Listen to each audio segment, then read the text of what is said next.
eu sou Sam e sejam bem-vindos ao meu canal, aquele em que eu te conto uma história. E o caso de hoje eu tirei ele de notícias jornalísticas e também de uma entrevista em que um dos familiares das vítimas deu ao canal Beto Ribeiro, que eu vou deixar o link aqui na descrição, e principalmente de um documentário que pode ser encontrado na HBO chamado Não Conte a Ninguém. Bom, são dois acontecimentos ocorrendo em dois países diferentes. Eu espero conseguir deixar tudo bem claro para vocês. E, dados os devidos esclarecimentos, vamos à história de hoje.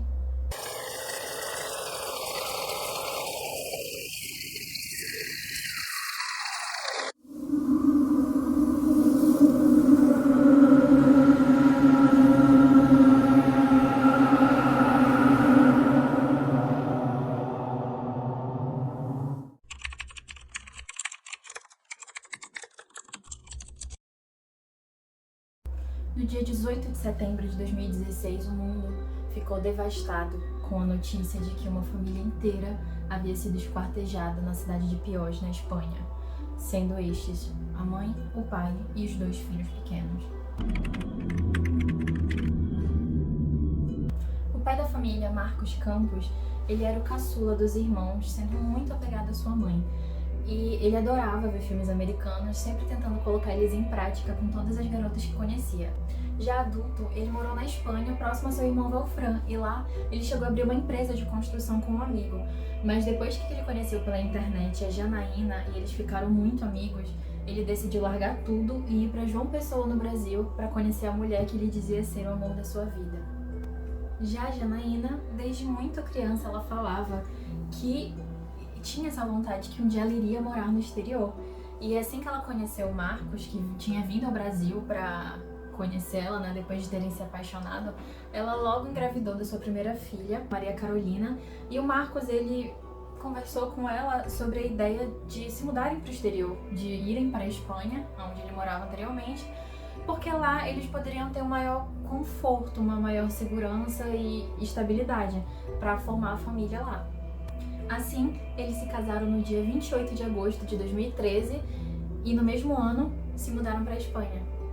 Inicialmente, Marcos ele começou a trabalhar em um restaurante na área administrativa, tendo conseguido esse emprego por meio do seu irmão Wolfram, com quem ele morava anteriormente na Espanha, e que deu total apoio a ele nesse momento que ele estava ali com a esposa. Contudo, pouco tempo depois, ele acabou se mudando de cidade e, consequentemente, de emprego, aonde nasceu o seu segundo filho. Nessa nova cidade, com o nascimento, né, do seu filho Davi, já tendo a sua filha mais velha, Maria Carolina, e com a sua esposa ainda não tendo conseguido regularizar a questão dos documentos dela ali no país, acabou que era um peso muito grande, era ele quem sustentava a família. Então ele acabou optando por mudar novamente de cidade, mudando para Madrid, onde achou que lá ele poderia ter mais oportunidades de emprego. Só que lá, infelizmente, foi mais uma decepção em que as coisas eram muito caras, o que faz todo sentido, porque a gente está falando de uma cidade como Madrid, uma cidade grande, e aí novamente a família se mudou, só que dessa vez para Pios, onde ele conseguiu adquirir uma casa grande com piscina para as crianças por um preço muito mais razoável, e foi o lugar onde infelizmente o nosso crime aconteceu. No dia 17 de setembro de 2016, um trabalhador noturno, um segurança daquela região em que a família morava, começou a receber muitas reclamações dos vizinhos, das pessoas que passavam por lá, a respeito de um mau cheiro muito forte que ele sentia quando passava por lá. Então ele optou por entrar em contato com o proprietário daquele chalé, que o avisou que não estava mais tendo qualquer contato com a família, que inclusive estava tendo problemas porque estavam com o aluguel atrasado, e acabou dando a chave para aquele segurança para que ele pudesse entrar ali naquele local e ver o que é que estava acontecendo. Ele nem precisou se aproximar muito da casa. Assim que ele chegou na porta, ele já desconfiou do que poderia ser aquele mau cheiro. Então a primeira coisa que esse vigilante fez foi rapidamente ligar para a polícia para que eles fossem averiguar ali o que tinha acontecido naquele local. Assim, na madrugada do dia 18 de setembro, a Polícia Civil ela adentrou no local, sendo preciso utilizar aqueles produtos no nariz para que eles conseguissem, né, aguentar aquele cheiro insuportável, aquelas roupas adequadas. E a primeira coisa que eles observaram foi que não tinha qualquer sinal de arrombamento, o que em muitos casos, né, é uma das primeiras coisas que os policiais observam, porque quando não tem nenhum sinal de arrombamento, o primeiro indicativo é de que as vítimas conheciam o seu assassino. Depois eles foram andando em direção à cozinha e outra coisa que chamou bastante atenção foi a presença de uma tesoura de poda que estava em cima da pia. E o que era bastante estranho, porque não faz sentido um objeto como esse estar na cozinha e além de que estava bem claro para a polícia que a pessoa que tinha cometido aquele crime tinha se dado ao trabalho de limpar todos os cômodos da casa, de tentar limpar o melhor possível todos os quartos. Mas a pior cena vista pelos policiais foi quando eles adentraram ainda mais naquela residência e eles chegaram até a sala. Lá, a primeira coisa que eles notaram foi a quantidade de moscas. Haviam centenas de moscas mortas espalhadas pelo chão. E posteriormente eles viram 6 sacos de lixo envoltos com fita adesiva vermelha. E não demorou muito para que eles concluíssem o que eles já imaginavam, né? Que se tratavam de corpos humanos. Mas algo não fazia sentido para aqueles policiais. Se uma pessoa entrou na casa, provavelmente conhecia suas vítimas, se deu ao trabalho de limpar cômodos da casa, se deu ao trabalho de espartejar os corpos, de fazer aquilo, guardar nos sacos, enrolar para que tentasse amenizar o máximo possível aquele mau cheiro, por que os corpos foram deixados ali para apodrecer? Quando soube do crime, Valfran, o irmão de Marcos, que foi assassinado, né, que estava com ele desde o início na Espanha, antes mesmo dele conhecer Janaína, a primeira pessoa, né, em que ele pensou, em que ele se preocupou naquele momento foi com Patrick, que era um sobrinho que estava morando, até então ele tinha conhecimento de que estava morando na Espanha com o seu irmão Marcos. Então ele pensou, se a família inteira do meu irmão foi assassinada dessa forma, onde está meu sobrinho?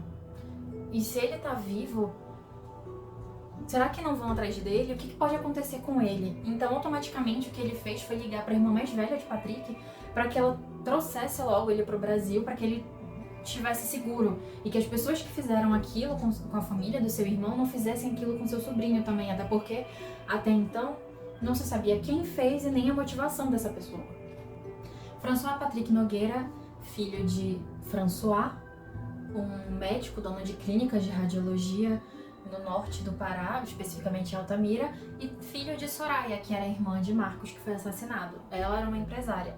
Ele era considerado um garoto muito bonito e a sua família era de classe média alta. Patrick ele chegou a cursar a faculdade de Direito, morava em um apartamento em João Pessoa, imobiliado pelo pai, um apartamento comprado pelo pai, a família dele tinha bastante dinheiro, assim como também tinha ganhado um carro do pai por ter entrado na faculdade, mas ele tinha um sonho, que era se tornar jogador de futebol.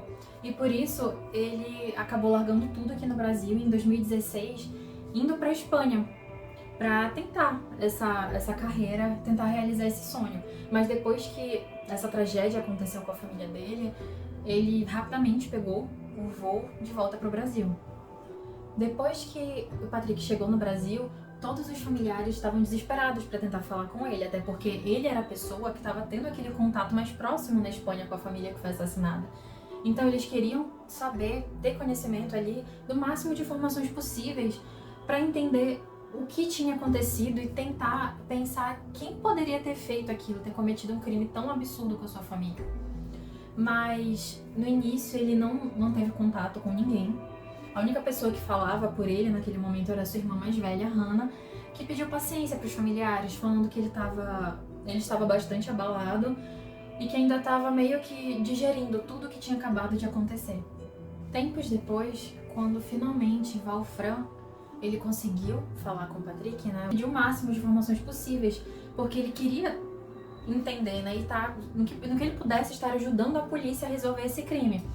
Então, ao falar com o garoto, ele apenas deu poucas informações, falando que o tio saía cedo para trabalhar, voltava muito tarde, que às vezes ficava dias sem voltar para casa e que isso poderia sim ter relação com o assassinato da família.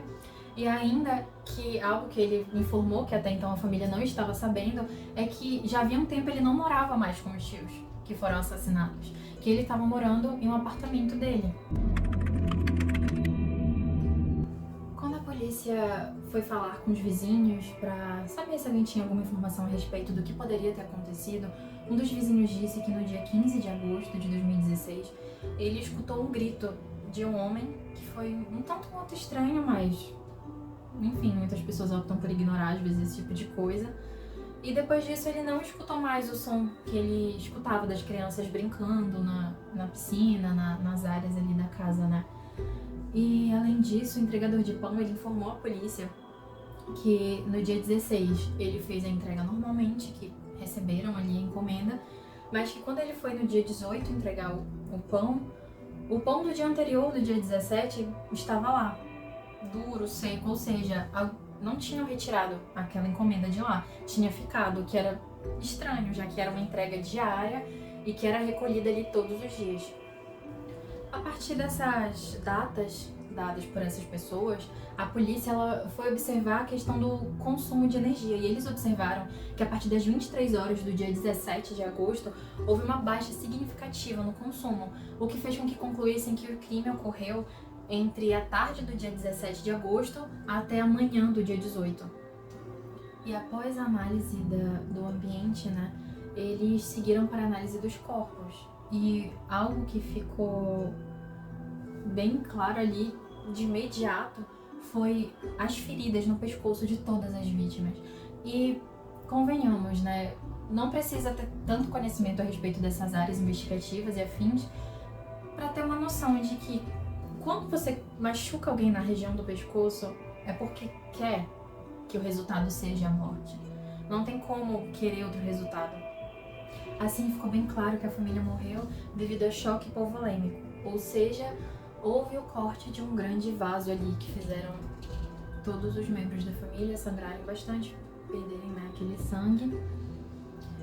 E, infelizmente, aconteceu o que aconteceu, né? A partir disso, a teoria que a polícia tinha naquele momento era de que se tratavam de assassinos contratados, mas que aquele ia ser um caso extremamente difícil de resolver, porque já fazia um mês das mortes.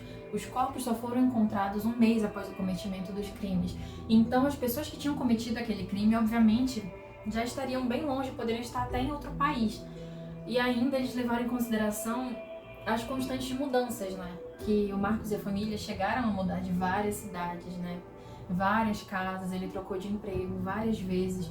Então, eles questionaram um pouco isso. Talvez pudesse ter alguma coisa ali por trás, talvez pudesse ter alguma motivação.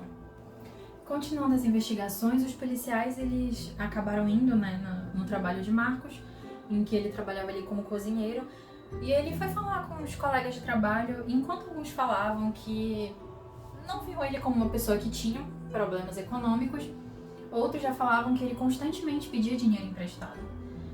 E a partir disso, os policiais começaram a pensar que talvez ele tivesse ali dívidas que pudessem ter motivado alguém ter contratado assassinos para cometerem, né, essa barbaridade. Só que junto à investigação da polícia, a gente sabe que um grande agente nessas horas é a mídia. A mídia, ela, ao mesmo tempo que ela pode fazer um papel um tanto quanto bom, né, ajudar nas investigações, ela também pode acabar, vamos dizer, sujando bastante a imagem da pessoa ali que foi a vítima. E Valfran, ele não estava aguentando mais ver a imagem que estavam fazendo do seu irmão, né? A mídia começou a tratar Marcos como um homem endividado, que poderia até usar drogas e afins, que tinha cometido coisas, assim, ruins, que fizeram causar a morte da própria família. Então, o Valfran, para tentar acabar com isso, ele decidiu ir para Madrid, para tentar amenizar, é isso que a mídia estava fazendo, além de tentar ajudar a polícia ali no que ele pudesse com as investigações.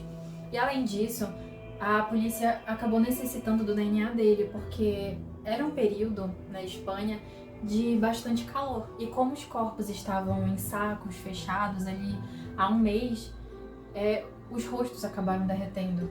Então, ainda que soubessem que era uma família brasileira que morava lá, soubessem o nome das pessoas que morassem lá, precisava de uma confirmação de DNA para garantir que aquelas eram mesmo as pessoas de quem estavam falando.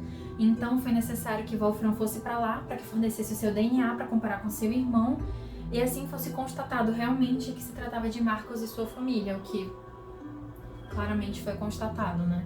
E além disso, também, Valfran, ele queria trazer os corpos de volta para o Brasil para poder fazer um funeral adequado para sua família. Mas ele acabou por passar bastante tempo lá, em Madrid, para ajudar a polícia nessa investigação, o que realmente ele conseguiu fazer bastante. Ele mantinha contato o tempo todo com os policiais.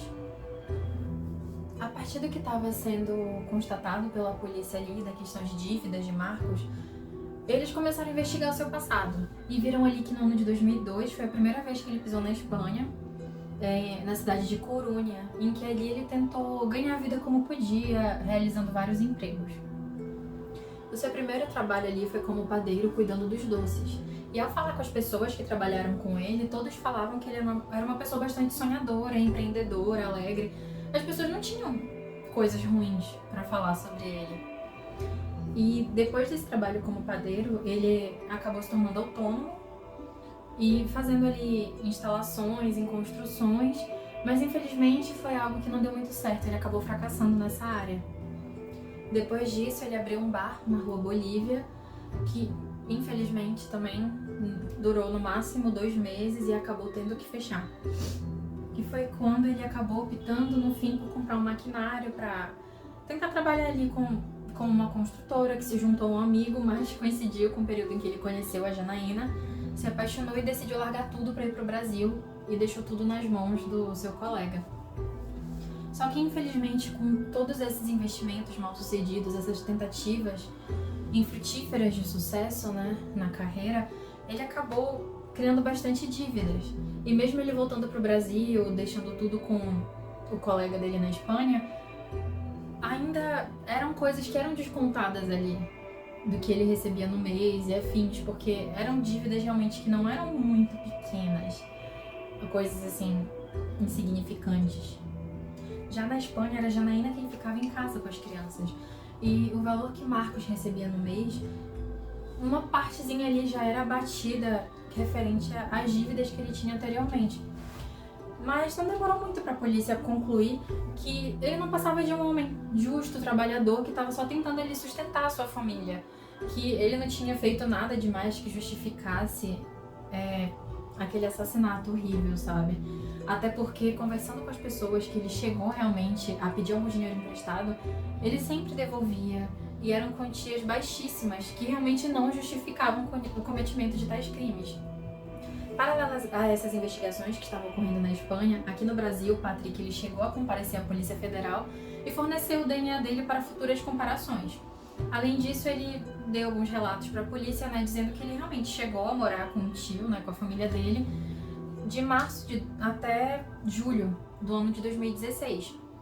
Mas que, posterior a isso, ele se mudou, né, para um lugar só dele, que antes ele morava realmente com o tio, tinha um quarto ali que era só dele, ele pagava um aluguel, que isso foi antes do tio morar nessa casa em Piós, quando ele morava em um pequeno apartamento. Só que como ele estava com esse sonho de querer jogar futebol, de tentar conseguir um contrato com o clube, ele decidiu se mudar e morar próximo a esse clube, para estar sempre frequentando jogos e afins. E aí por isso ele acabou ficando em outro apartamento. Mas foi quando ele teve conhecimento do que tinha acontecido com os tios que ele não pensou 2 vezes e pegou o primeiro voo que ele conseguiu para voltar ao Brasil, até porque naquele momento ele estava ilegal no país. Mas assim, depois que ele deu esse relato dele, né, pra polícia, o Patrick ele seguiu com a vida dele normalmente, saindo com os amigos, bebendo, indo pra festas. E claro que isso foi muito estranho pra todo mundo, principalmente pra família, até porque a investigação ainda estava acontecendo. E todo mundo ainda estava sofrendo muito por conta do que tinha acontecido. Os corpos nem sequer haviam ainda retornado pro Brasil e nem tinha ainda acontecido um velório. Contudo, apesar de Patrick ter ido na Polícia Federal, fornecido DNA, essas coisas, ele ainda não era uma pessoa de conhecimento da polícia na Espanha. Só depois que eles tomaram conhecimento de que havia sim um 5º membro da família que não havia sido assassinado e descobriram que ele tinha ido embora do país assim muito às pressas, o que claramente foi bastante estranho para a polícia. Pareceu que ele estava querendo realmente esconder alguma coisa. E foi a partir disso que Patrick ele se tornou sim alvo da investigação. Então a polícia, a primeira coisa que eles fizeram foi procurar aquele apartamento em que Patrick morava, que era próximo ao clube que ele queria entrar para começar a jogar futebol. Só que quando eles chegaram lá, né, para poder adquirir material genético, as coisas dele não estavam mais lá, porque ele realmente tinha feito uma limpeza, tinha saído de lá. A proprietária chegou a entregar algumas poucas coisas que ele deixou para trás, mas nada muito relevante. Mas o que a polícia realmente achou bastante estranho foi que todas as áreas comuns haviam sido limpadas por ele, além de que a parede do quarto em que ele ficava tinha sido pintada. Então, a partir disso, a polícia foi falar com colegas dele, né, as pessoas que moravam por ali que o conheciam, que basicamente falaram que ele não trabalhava, ele apenas ia para academia e aos jogos de futebol do clube, né, que é onde ele queria estar ali frequentando para tentar conseguir um contrato. Mas o mais estranho foi quando eles conversaram com uma colega dele, que tinha mais contato ali com ele, tinha uma certa amizade, e ela falou que ela chegou de viagem aproximadamente no dia 18 e ele estava muito estranho. E lembrando que a polícia até então tinha concluído que o crime havia ocorrido entre o dia 17 e 18, né? E nesse dia 18 ela reparou que ele estava assim bastante estranho com ela, estava parecendo muito nervoso. E isso foi suficiente para a polícia emitir uma ordem internacional de detenção e europeia, para o caso de o garoto voltar a pisar no continente. Enquanto isso seguia lá na Espanha, aqui no Brasil, no Fantástico, né, um programa jornalístico que acredito que todos conheçam, eles passaram a reportagem informando essas investigações da Espanha, de que eles haviam chegado ao seu principal suspeito, François Patrick, de 19 anos, sobrinho do pai da família assassinada. E, assim, a família ficou muito surpresa com tudo aquilo, obviamente, assim como os amigos. Mas quando se pararam para pensar, né, um pouco no passado, no tempo que eles conheciam o garoto, eles relatam que muitas questões que seriam vistas como psicopatia, eles realmente acabaram confundindo com uma simples imaturidade. E um exemplo assim claro disso era algo que era falado com bastante naturalidade pelo próprio Patrick, que foi o dia que ele esfaqueou um professor 3 anos atrás, antes do crime de Piós, quando ele morava em Altamira, no Pará, no dia 12 de junho de 2013.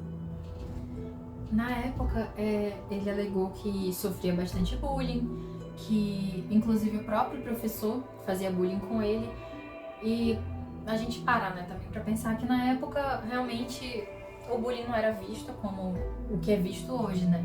Antes, muitas vítimas tinham que apenas ficar caladas quando sofriam. Claro que isso não justifica o que ele fez, né? Mas naquele momento foi como se ele simplesmente tivesse surtado depois de tudo que ele sofreu.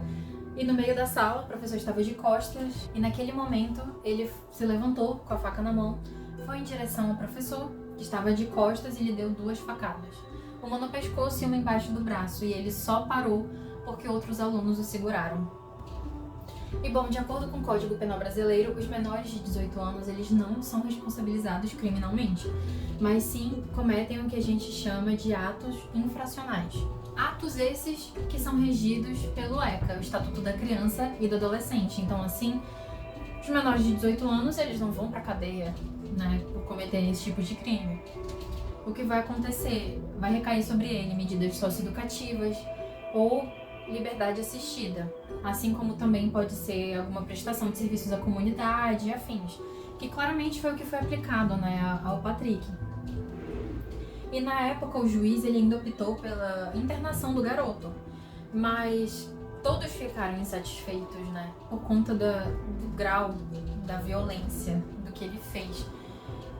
E ainda não durou muito essa internação, porque o juiz logo liberou ele e deixou ele sob os cuidados dos pais em outra cidade, que foi quando ele foi embora de Altamira para João Pessoa para morar perto dos parentes e lá realizar essas medidas socioeducativas.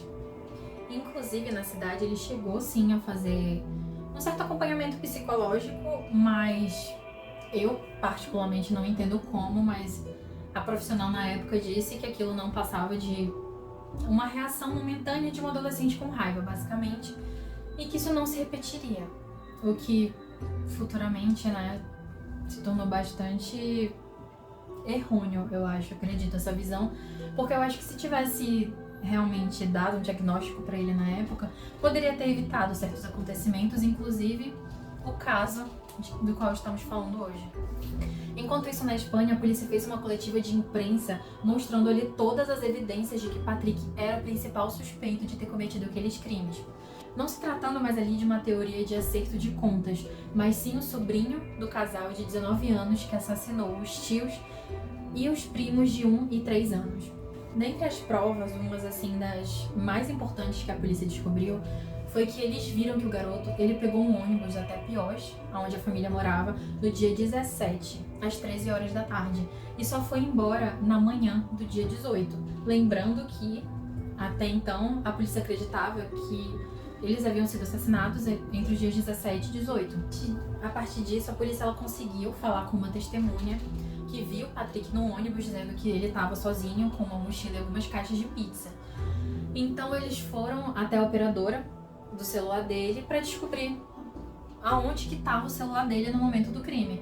E descobriram que estava sim sob o sinal de Piós. Mas aí eles passaram a lidar com o maior dos seus problemas, que era o fato de eles terem um assassino, mas ele não estava em território nacional. Então, como poderiam levá-lo ao julgamento? E lembrando que legalmente o Patrick ele não estava foragido, porque esse mandado de prisão foi feito pela justiça espanhola, não tinha nenhum mandato aqui no Brasil. E lembrando que um brasileiro ele não pode ser extraditado assim de um país para o outro de uma maneira assim tão simples, é algo muito mais burocrático e complicado.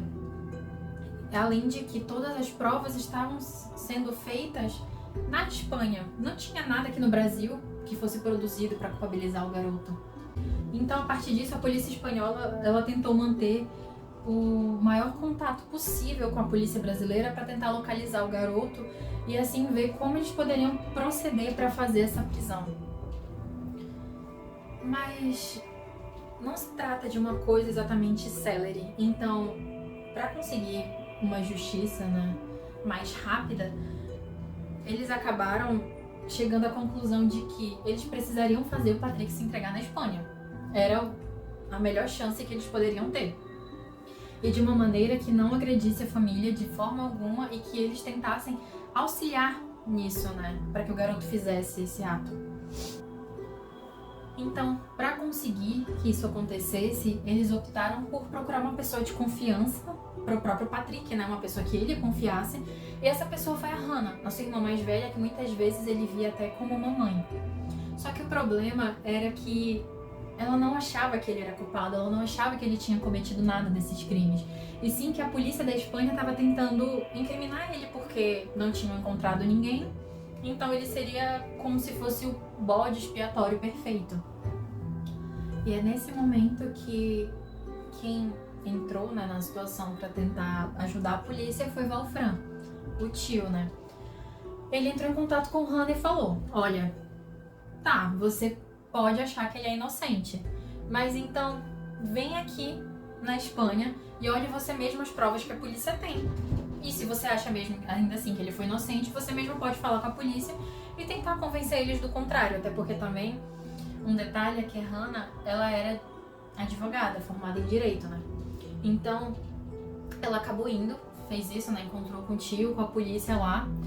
E, ao olhar todas as provas, não teve como não concordar com a polícia. Naquele momento, ela viu que realmente o seu irmão era o culpado de tudo aquilo. E ela passou a ter medo. Ela começou a pensar no que ela poderia fazer para que evitasse que aquilo ocorresse de novo, sabe? Porque enquanto ele não estivesse preso pela polícia, qualquer pico de raiva, qualquer coisa, ele poderia cometer qualquer crime, né? E ele estava na casa dela naquele momento, com a família dela, com os filhos dela. E aí, a partir disso, ela ia ajudar a polícia naquela atuação. Ela ia tentar convencer o irmão a se entregar na Espanha. Paralelo a isso, a gente tem uma amiga do Patrick chamada Jordana, em que ela recebeu prints de um amigo em comum chamado Vitor. Nesses prints era uma conversa entre o Patrick e uma outra pessoa em que ele assumia ter cometido todo o crime. Ela, na hora, né, Jordana ficou muito assustada com tudo tudo aquilo, não quis se envolver e apagou as conversas. Só que acontece que toda vez que o Vitor ia sair com o Patrick, ele reenviava esses prints pra ela e falava: se alguma coisa acontecer comigo, essas são as provas aqui, você já sabe. E a partir disso ela começou a ficar muito nervosa e pensou que, poxa, tem que ser feito alguma coisa, né? Então ela falou com o Vitor e disse: você tem que levar isso pra polícia. Que se você... E ela ameaçou ele, que se ele não levasse, ela mesma iria até a polícia e ele provavelmente sairia como cúmplice do Patrick no fim das contas, por estar escondendo tudo isso, né, por esse tempo. E com medo do que a garota falou pra ele, ele falou com os pais e decidiu ir até a polícia entregar essas conversas. Paralelo a isso, Valfran, ele estava com muito medo que o Patrick acabasse optando por se entregar no Brasil, em que a pena dele seria muito inferior à que ele receberia na Espanha, porque na Espanha ele ia receber no mínimo uma prisão perpétua. Então ele começou a colocar um certo medo no garoto para que ele escolhesse se entregar lá, né, na Europa. E ele acabou optando por isso, pensando que no Brasil ele ia ser violentado, que, enfim, que na Espanha ele teria alguma comodidade a mais, né? E foi o que ele fez, ele pegou um voo e foi até a Espanha. E assim que encontrou a polícia, o que ele disse foi que ele estava basicamente obedecendo ao pai, que disse que ele deveria dar as caras e enfrentar aquilo como um homem. E quando finalmente o Patrick estava sendo interrogado, a polícia tentava, né, entender os detalhes, tudo que tinha acontecido, né, a questão cronológica da história, mas ele alegava o tempo inteiro ter lacunas, não se lembrar de muitas coisas. Então eles acabaram pegando o celular do garoto pra ver se eles encontravam alguma prova, alguma coisa, mas infelizmente eles viram que o celular havia sido resetado. Mas não demorou muito para que a polícia tivesse acesso aos prints das conversas que Patrick teve com um amigo, que era seu melhor amigo, que era o Marvin.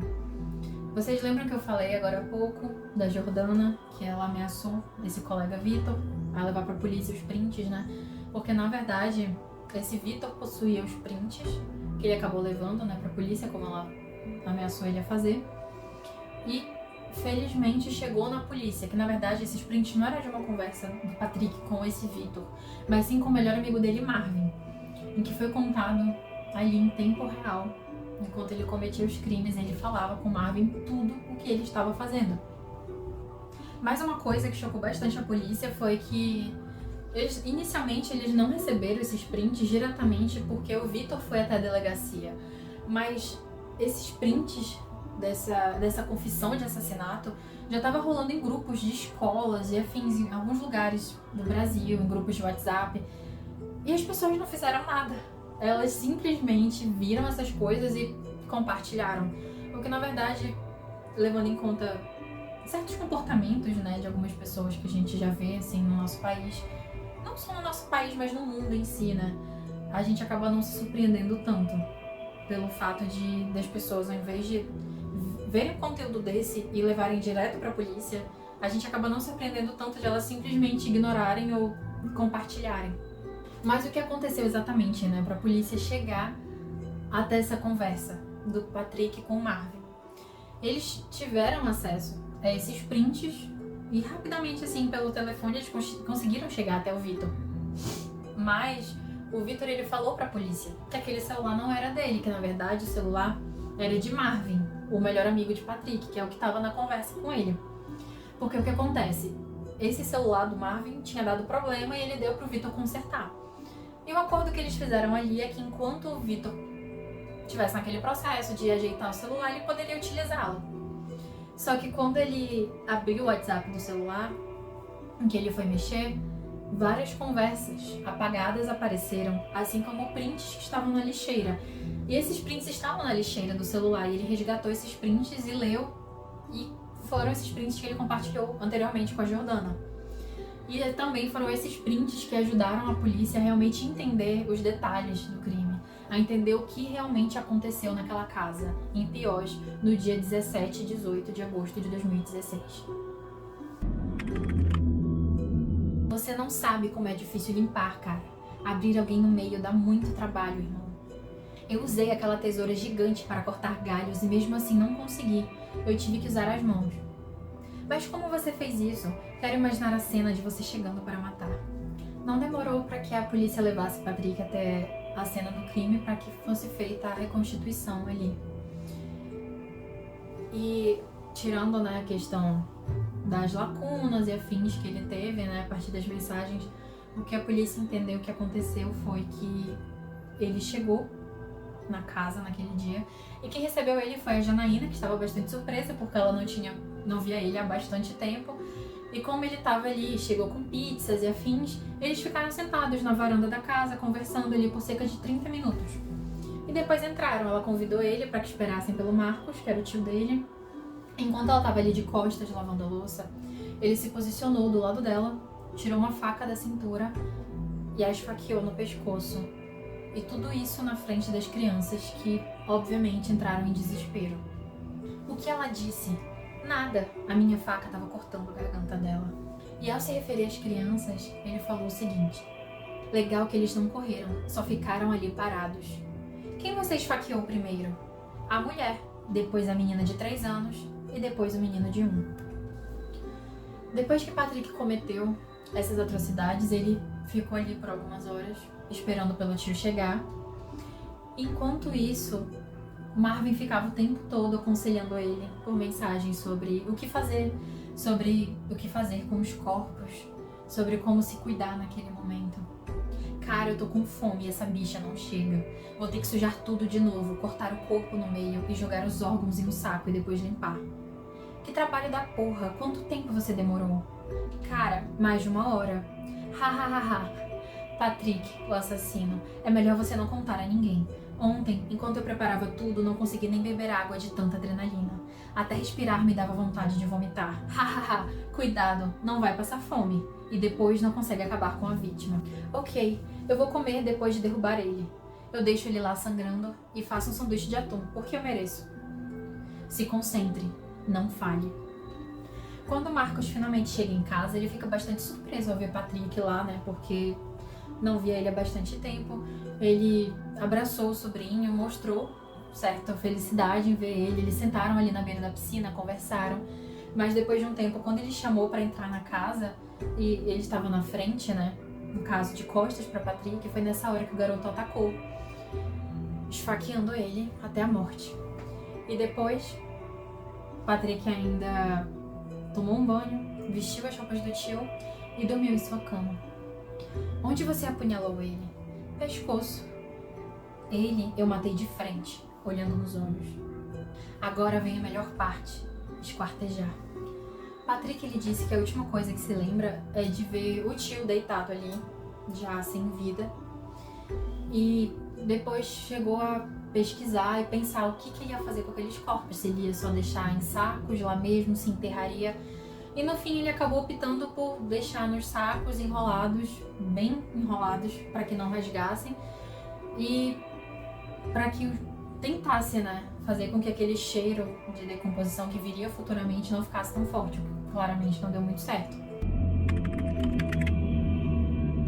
Já no Brasil, tendo em vista a conversa que teve com Patrick, Marvin Henrique Correa, de apenas 18 anos na época, teve a sua prisão expedida pelo Ministério Público. Lembrando que essa prisão ela foi preventiva, que é quando não há uma sentença definitiva, que ocorre em hipóteses como quando há indícios suficientes de autoria ou ainda a presença de provas da existência desse crime, que foi como no caso em questão, em que Marvin, apesar dele acreditar que ele não tinha qualquer culpa nessa história, foi levado como alguém responsável sim pela morte de Marcos. Por quê? Quando o Patrick começou a mandar mensagem para ele no momento dos crimes que ele estava cometendo, né? Ele já havia matado a tia e os primos, mas ele ainda não havia matado o tio. E todo aquele momento, Marvin ficava mandando mensagem para ele, meio que aconselhando ele sobre o que fazer. Não dizendo, não faça isso, ou tentando pedir ajuda de outra pessoa, tentando falar com a polícia. Pelo contrário, ele tentava aconselhar o primo as melhores formas de cometer esse crime. Então, assim, por um lado ele poderia, quem sabe, ter tentado impedir a morte de Marcos. Assim, foi constatado que Marvin, em momento algum, chegou perto de repreender Patrick pelo que ele estava fazendo, né? E ele poderia ter feito isso várias vezes. Mas o que Marvin pensava era: se Patrick já fez o pior, que era matar a mulher e as crianças, quem sou eu para impedir ele de fazer aquilo, entendeu? De fazer o contrário. Era isso que ele tinha em mente. Além disso, Marvin levava aquilo como um segredo que ele tinha com Patrick, como se fosse algo que representasse a lealdade que havia ali na amizade dos dois. Se tratava ali de uma questão na vida dele de amor versus moralidade. Inclusive, muitas pessoas chegavam a questionar que Marvin e Patrick tinham uma relação homoafetiva, mas que foi firmemente negada pelos dois. Isso. E Marvin fala que eles tinham apenas uma questão de uma relação bastante fraternal. Marvin também fala que ele não se sentia parte daquilo porque não foi ele que idealizou e também não foi ele que executou o crime. Que enfim, né? Vou deixar pra vocês aí o que vocês pensam a respeito disso. E muitas pessoas também falavam que em torno de 1 ou 2 anos ele tinha perdido a mãe dele, que isso tinha mexido bastante com a cabeça dele, né? Tinha deixado bastante mal. Além de que ele foi uma criança que nasceu prematuro. Então isso afetou a mentalidade dele de uma maneira a se tornar uma pessoa imatura para a idade. Tanto que quando ele ficou próximo de Patrick, muitas pessoas estranharam, porque era nítida a diferença que tinha ali da cabeça de um pro outro. Mas eles se davam muito bem. Após 2 anos em prisão preventiva, no ano de 2018, Patrick finalmente foi levado a julgamento no tribunal de Guadalajara pelo assassinato dos seus tios e 2 primos pequenos. Mas uma coisa que chamou bastante a atenção das pessoas foi que ele estava muito diferente fisicamente. Ele estava usando óculos, ainda que não fosse algo que ele realmente precisasse, tinha deixado o cabelo crescer. Todos os trejeitos dele estavam tanto quanto diferentes e muitas pessoas viram muita semelhança na aparência com Marvin. A acusação, no início do julgamento, já entrou ali com argumentos de que o Patrick, ele sabia, obviamente, as consequências dos seus atos, ele sabia o que ele queria fazer e foi tudo premeditado, porque eles constataram que 1 mês antes dos crimes, ele chegou a comprar pá, faca e fitas adesivas. Mas em resposta a isso, a defesa, ela alegou que tinha uma justificativa para o Patrick ter agido dessa forma e para ele estar se sentindo daquela forma também, né? Que todos os problemas dele começaram quando ele tinha 10 anos de idade, quando o bullying começou na vida dele, quando ele passou a sofrer violência, a ser humilhado. E a partir disso ele começou a fazer amizades com crianças alcoólatras que repetiam de ano, que foi a partir daí que ele começou a beber e levou isso até a vida adulta dele. Mas lembrando que, de acordo com os familiares, isso não é algo assim que foi exatamente predominante na vida dele, porque não foi algo perceptível pela família, na verdade.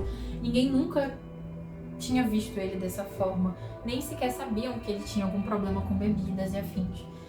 Assim, se ele tivesse realmente, não foi algo exatamente externalizado, mostrado para aqueles, né, que estavam ao redor dele. E a partir disso começou a se analisar a decadência do Patrick durante todo esse período. Porque acontece que 10 meses antes do crime, ele sempre mostrou, né, que ele queria seguir esse sonho da carreira de futebol, mas os pais nunca apoiaram, porque o que eles queriam era que ele seguisse essa vida universitária, assim como as irmãs, que tinham irmãs que eram formadas em Direito. Então, ele chegou inclusive a cursar, como eu disse anteriormente, que ele tinha um apartamento que o pai mobiliou para ele, ganhou um carro do pai, mas no fim, mesmo sem autorização dos pais, ele vendeu o carro, pegou esse dinheiro, fez as malas e foi para a Europa em 2015 para tentar a sorte aí. Assim, o primeiro lugar que ele foi Londres, mas chegando lá ele viu que as coisas não eram exatamente como ele esperava, ele chegou a se machucar, a brigar com colegas, e acabou ligando para o seu tio Valfran pedindo ajuda para que ele fosse para outro lugar. E aí ele foi para Portugal, onde ele acabou perdendo o dinheiro e novamente se decepcionou. E aí ligou de novo para o seu tio implorando por ajuda. E no fim, ele acabou chegando à Espanha para morar com o tio Marcos, que inclusive ele tinha uma proximidade tão grande com seu sobrinho que ele mesmo fez questão do Patrick morar com a sua família. Tanto que no início a convivência era muito boa, porque era uma relação realmente muito fraternal que o Patrick tinha com o tio Marcos. Só que as coisas foram complicando com o tempo, porque também a Janaína ela reclamava muito dele, do comportamento dele. Como o Marcos ele passava o dia fora de casa trabalhando, ele não via os comportamentos do sobrinho dentro de casa. Quem presenciava isso era a esposa dele. E ela reclamava que o Patrick ele não ajudava em nada, não lavava uma louça, não fazia comida. Ele usava o banheiro, nem sequer dava descarga. Ele andava sem roupa pela casa. E nesse ponto, a relação já estava ficando mais abalada, sabe? Entre tio e sobrinho. E piorou quando os pais dele, o François e a Soraya, eles apareceram, sem que ele soubesse lá, para ver o filho. E por ele não ter sido informado e saber que o tio Marcos estava sabendo a respeito disso, ele se sentiu muito traído.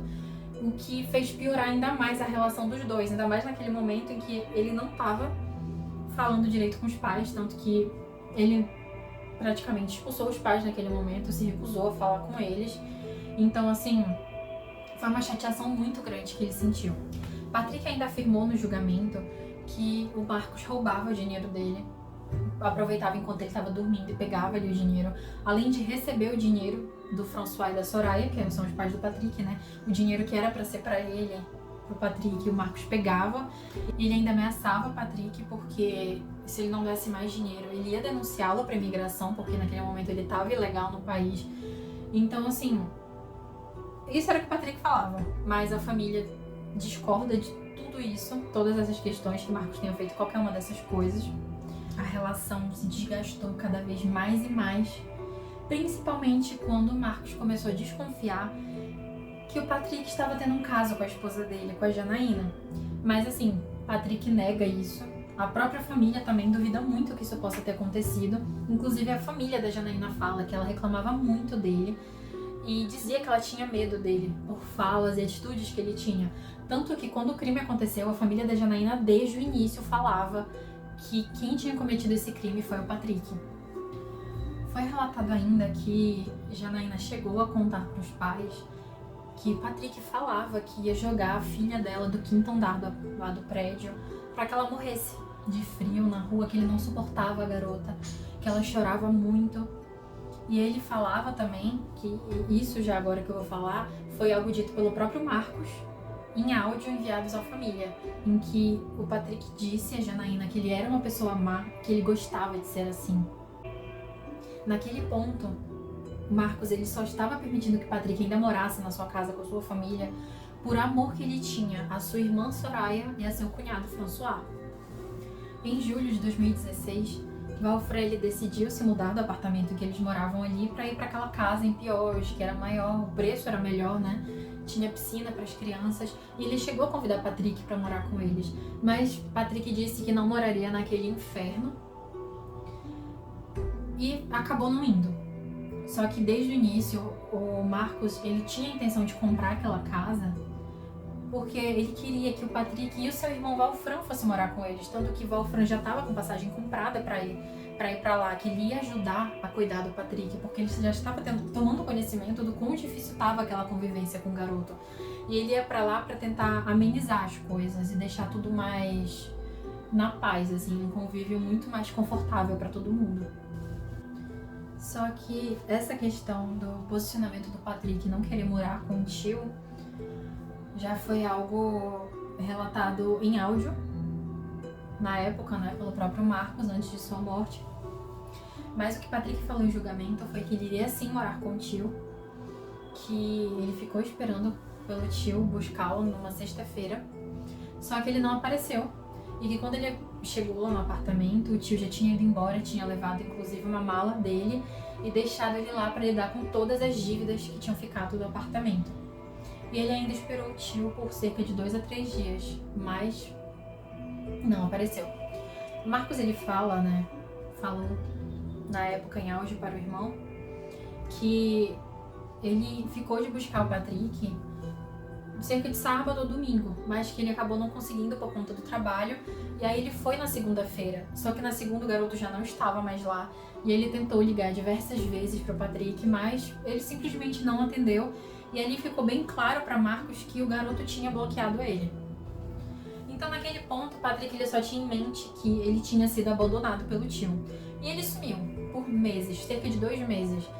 E naquele momento, Marcos, ele já tinha contado, chegou a relatar para a família, né, os problemas que ele estava tendo com o Patrick e que ele lavava as mãos em relação ao garoto, porque a parte dele ele tinha feito, que ele não queria mais saber, que o menino dava muito trabalho, mas claro, que se ele precisasse, nunca ia faltar um teto na cabeça dele, não ia faltar comida, nada, que se ele precisasse de ajuda, o tio ia estar lá por ele. Só que o Patrick, quando ele soube que o tio tinha contado tudo aquilo para os familiares, ele ficou muito chateado e para ele aquilo não passava de mentiras e foi a gota d'água. Então a partir daquele momento, ele sabia que ele ia para casa dos tios, ele sabia o que ele ia fazer, ele sabia o que ele queria. Ele só não sabia como ele ia fazer ainda.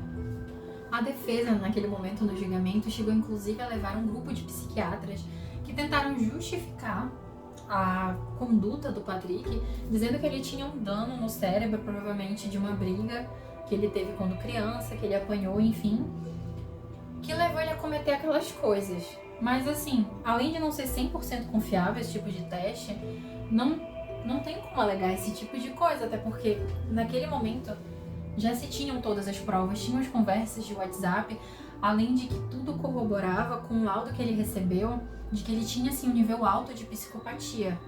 E além de ter um nível de inteligência assim, muito alto. Então ele sabia o que ele estava fazendo.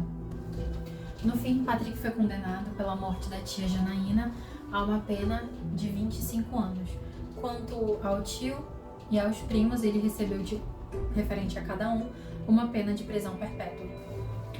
Lembrando que Patrick foi a primeira pessoa na história da Espanha a receber uma pena tão dura. A sentença do Patrick não vai poder ser revisada antes do ano 2038 e ele não vai poder recorrer à terceira instância antes dos 42 anos de idade. Além disso, um psiquiatra vai poder ficar fazendo estudos com ele relacionados à sua especialidade, que é em psicopatas e comportamentos criminosos. E na prisão ele apenas recebe visitas dos seus pais, visitas esporádicas, e alguns telefonemas da sua irmã Hannah, que é a sua irmã mais velha, e alguns amigos. No ano de 2021, Patrick ele foi espancado por cerca de 10 prisioneiros, sofrendo vários hematomas e precisando ficar internado no hospital por 4 dias. E, de acordo com o tio dele, Valfran, ele só não chegou a falecer porque um prisioneiro o ajudou. Quanto a Marvin, houve uma grande discussão sobre quanto de culpa ele teria nesse caso, porque a gente pode ver que de um lado, né, ele sim pode dizer que ele teve participação, porque ele aconselhou o Patrick ali, ele disse o que fazer com os corpos, ele disse sobre como ele deveria se cuidar, que ele deveria comer para ficar acordado ali na hora de receber o tio. Além de que teve a questão da omissão, em que ele sabia que ele já tinha matado a tia e as primas, e se omitiu completamente quando soube das intenções dele de querer matar o tio, né? Ele não fez nada para evitar que aquilo acontecesse. Por outro lado, alega-se que a presença ou não de Marvin naquela situação não faria diferença nenhuma, porque quem quis fazer aquilo foi Patrick, quem fez tudo foi Patrick. Então, independente de Marvin ter aconselhado ou feito qualquer coisa, Patrick ia cometer os crimes do mesmo jeito. Na Espanha, tendo em vista o fato de Marvin ter conhecimento, né, naquele momento de tudo o que estava acontecendo e não ter chamado a polícia, já colocaria ele como cúmplice daquele crime. E ainda como colaborador, tendo em vista o incentivo que ele deu ali nas mensagens. Marvin, ele passou anos com tornozeleira eletrônica e quase 1 ano preso, mas no ano de 2021 ele foi absolvido de todas as acusações, porque na época a juíza entendeu que no Código Penal brasileiro havia uma lacuna que impedia que ele fosse acusado desse crime dessa forma, né? Contudo, o processo foi reaberto em fevereiro de 2023 pelo Ministério Público da Paraíba, porque eles entenderam que houve sim uma participação de Marvin, que ele tem que ter alguma culpabilização aí nessa história. E hoje, Marvin ele tem um canal no YouTube em que ele afirma: fiz um canal no YouTube, quero realmente que as pessoas pesquisem meu nome e descubram que eu tenho muito mais coisa a oferecer do que apenas essa mancha no meu passado, que mostra uma imagem de alguém que eu não sou. Já Valfran, ele fica bastante triste, né, indignado com a forma com que esse processo de Marvin foi lidado aqui no Brasil, e ele fala: as autoridades espanholas têm em Marvin mais um culpado, tanto quanto Patrick. Se ele tivesse sido extraditado para a Espanha, já estaria preso. Estamos muito longe de sermos um país sério. Assim, eu particularmente acredito sim na culpa e envolvimento do Marvin em toda essa situação. Acredito sim que ele deva ser culpabilizado pelo que ele fez ou até mesmo deixou de fazer, né? Que ele poderia sim ter entrado em contato com a polícia na época, com alguém que fosse um pai, uma mãe, uma tia, para pedir ajuda sobre o que fazer, uma orientação.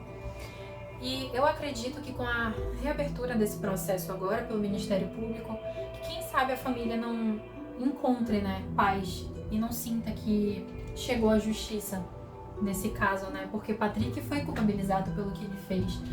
Mas, como o próprio Valfran falou, né, Marvin ainda tá por aí vivendo tranquilamente, sem nenhum peso na consciência, talvez. Mas me digam aí nos comentários o que vocês acham desse caso e de que lado vocês estão, se vocês acreditam que Marvin é culpado ou não. E bom, espero que vocês tenham gostado dessa história, curtam, compartilhem e me acompanhem para mais. Até logo!